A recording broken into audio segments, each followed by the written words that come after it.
A man who dares to waste 1 hour of time has not discovered the value of life. A man's friendships are one of the best measures of his worth. Ignorance more frequently begets confidence than does knowledge. It is those who know little, and not those who know much, who so positively assert that this or that problem will never be solved by science. I cannot persuade myself that a beneficent and omnipotent God would have designedly created parasitic wasps with the express intention of their feeding within the living bodies of caterpillars. I love fools' experiments. I am always making them. If the misery of the poor be caused not by the laws of nature, but by our institutions, great is our sin. I have steadily endeavored to keep my mind free so as to give up any hypothesis, however much beloved, as soon as facts are shown to be opposed to it. A scientific man ought to have no wishes, no affections, a mere heart of stone. At some future period, not very distant as measured by centuries, the civilized races of man will almost certainly exterminate and replace the savage races throughout the world. The mystery of the beginning of all things is insoluble by us, and I for one must be content to remain an agnostic. What a book a devil's chaplain might write on the clumsy, wasteful, blundering, low, and horribly cruel work of nature.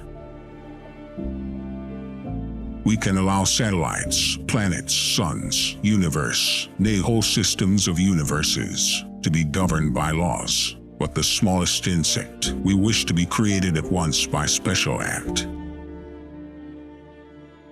The highest possible stage in moral culture is when we recognize that we ought to control our thoughts.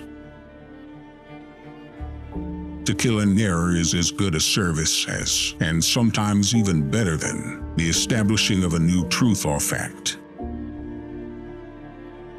We must, however, acknowledge, as it seems to me, that man with all his noble qualities still bears in his bodily frame the indelible stamp of his lowly origin. How paramount the future is to the present when one is surrounded by children.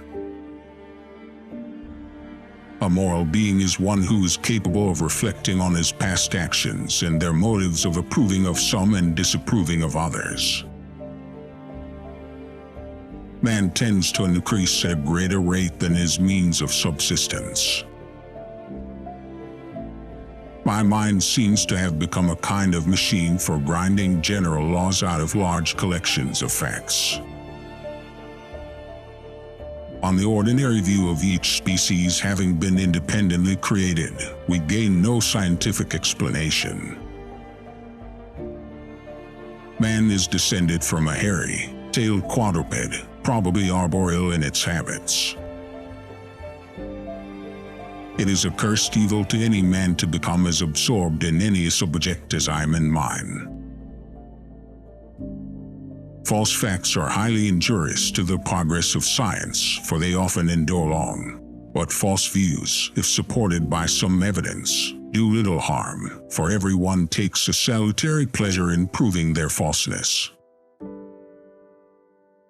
I have called this principle, by which each slight variation, if useful, is preserved, by the term of natural selection. I am turned into a sort of machine for observing facts and grinding out conclusions.